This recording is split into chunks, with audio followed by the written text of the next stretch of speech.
sénégalaise ou mauritanienne, mais ne soit pas déployée à Mayotte.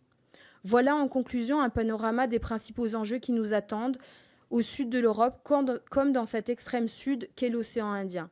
Nous espérons que ce rapport contribuera à vous éclairer sur ces enjeux et nous y préparer. Je vous remercie. Je vous remercie infiniment. C'était un rapport très intéressant, évidemment.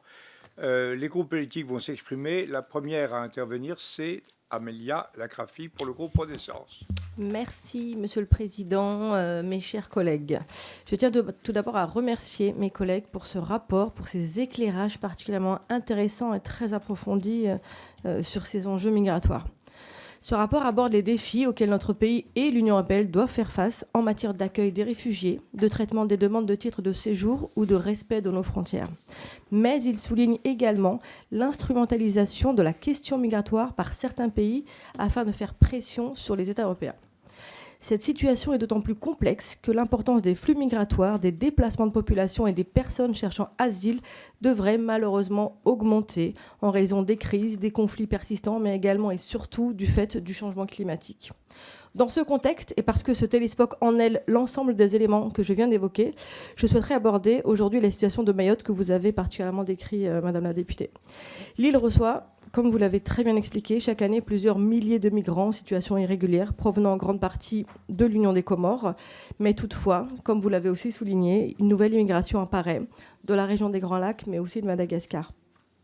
Or, l'intensité de ces flux impacte négativement la population établie à Mayotte, et c'est très peu de le dire, avec des conséquences sur l'approvisionnement en eau, la densité, la démographie, les systèmes de santé et les systèmes éducatifs. Mais plus marquant encore, les flux d'immigration en provenance des Comores font l'objet d'une instrumentalisation de l'État comorien qui revendique toujours sa souveraineté sur Mayotte. Dernièrement, l'opération de Wambouchou visant à réduire l'habitat illégal et insalubre a débouché sur une crise diplomatique entre la France et l'Union des Comores. Cette dernière a appelé à l'annulation de l'opération et refuse de réintégrer ses ressortissants. De passage en France début mai, le président des Comores, Azali Assoumani, a réaffirmé la position de son pays, rappelant que la constitution de l'Union des Comores reconnaît une Mayotte comorienne. Et c'est vrai que je me suis rendue 2 fois dans ce pays de ma circonscription et on y voit partout des panneaux, des 4x3 qui rappellent que Mayotte est comorienne. Ainsi, je souhaiterais savoir comment, selon vous, la France peut sortir de cette impasse diplomatique. Il me semble que c'est une question qui va plutôt à Madame Youssoufa. Merci. Est-ce que tu peux couper ton... Non, il y a quelqu'un qui... Voilà. Merci beaucoup. Merci, Monsieur le Président. Chers collègues, alors pour aller rapidement, je pense que l'opération Wambouchou a eu un effet balai-masque et que pour celles et ceux qui ignoraient la stratégie comorienne, le discours du président Azali, qui s'est répandu dans les médias à Paris, a quand même bien clarifié et mis fin à l'hypocrisie des années de coopération avec les Comores et pour moi, remettre en cause la stratégie du Quai d'Orsay qui dit qu'il faut enjamber la question de la souveraineté et de la revendication comorienne et qu'il faut travailler avec Moroni. Pour moi, là, on a clairement une situation évidente où on prouve que ce n'est pas possible. Je tiens à souligner quand même que les propos du président Azali et des autorités sont extrêmement graves puisqu'il s'agit d'ingérence. C'est un État étranger qui refuse une opération de maintien de l'ordre sur son territoire.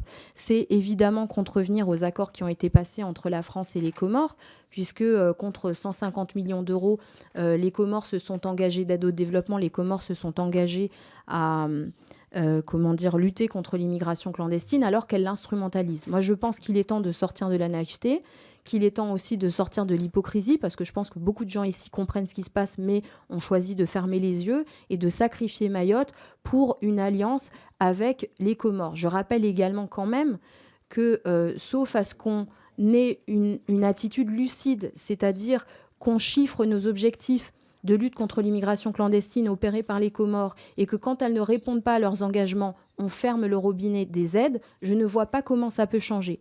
Je ne vois pas non plus comment on peut continuer à considérer qu'on peut coopérer avec un État qui ne reconnaît pas nos frontières. Moi, cognitivement, je ne comprends pas. C'est un État qui va signer un accord de coopération pour lutter contre une immigration clandestine qui l'encourage. On en est là aujourd'hui. Donc on doit, nous, à Paris, je pense que les autorités comoriennes ont clairement dit qu'elles ne se remettaient pas en question, qu'elles n'abandonnaient pas leurs revendications sur Mayotte. C'est à nous de changer de discours. C'est à nous de dire, en fait, il n'y aura pas d'aide française aux Comores tant que vous ne reconnaissez pas Mayotte française. Et ensuite, on pourra discuter de la lutte contre l'immigration clandestine. Mais à mon avis, cette lecture qui a longtemps été celle qui a prévalu à Paris de dire c'est juste une question de misère, c'est juste une question de difficulté médicale que je ne nie pas. La pauvreté aux Comores est une réalité. Le désert, les difficultés pour accéder aux soins aux Comores sont une réalité, comme pour l'enseignement. Mais ça ne justifie pas de nier la revendication de Moroni sur Mayotte. Je vous remercie. Madame la rapporteure, Monsieur Marcangeli, vous voulez. Monsieur le Président, Oui, allez-y. merci, Monsieur le Président. Chers collègues, il y a une des recommandations que nous formulons qui est assez claire. C'est un changement de doctrine de notre pays en matière d'appréhension de l'immigration et notamment de mettre de la géostratégie et de la géopolitique, notamment à travers la notion des problématiques migratoires. C'est une question de défense nationale également. Parce que je le rappelle, là, vous avez l'exemple qui a été fourni par ma collègue qui le vit sur son territoire. Mais depuis plusieurs années, des régimes politiques utilisent la pression migratoire comme une arme diplomatique. Vous l'avez eu avec le président Loukachenko, notamment lors de sa réélection, qui avait été, vous le savez, contestée par les organisations internationales, par l'Union européenne.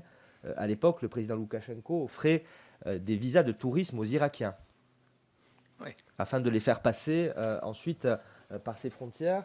Et parmi ces personnes, il y avait des combattants du djihad. Vous avez également des pressions qui La Biélorussie est une frontière touristique de destination, c'est évident. Premier ordre. Vous avez également la pression sur la Grèce que la Turquie fait jouer. Je rappelle quand même que de nombreux Syriens, à l'époque, sont passés par la frontière turque et on a utilisé cette pression pour les questions territoriales qui rendent les rapports entre Turquie et Grèce difficiles depuis des décennies. Je pourrais également vous parler de ce qu'avait fait le dictateur Muammar Kadhafi à l'époque pour faire pression sur l'Italie, ou encore d'autres mouvements que vous pouvez voir, parce qu'en réalité, aujourd'hui, la pression migratoire est une arme géostratégique. Alors, ce que nous essayons de proposer dans ce rapport, c'est aussi une évolution doctrinale. Ce n'est pas par le biais d'une loi, ce n'est pas le biais d'approche, c'est aussi de mettre cette logique dans notre lecture. Et c'est aussi, pour le cas de nos rapports avec l'Union des Comores, que ma collègue rappelait tout à l'heure, on ne peut pas aujourd'hui parler d'immigration si on n'est pas sur de la géostratégie, sur la politique de la défense du territoire et du pays. Donc il y a aussi cette approche doctrinale qui doit évoluer. Monsieur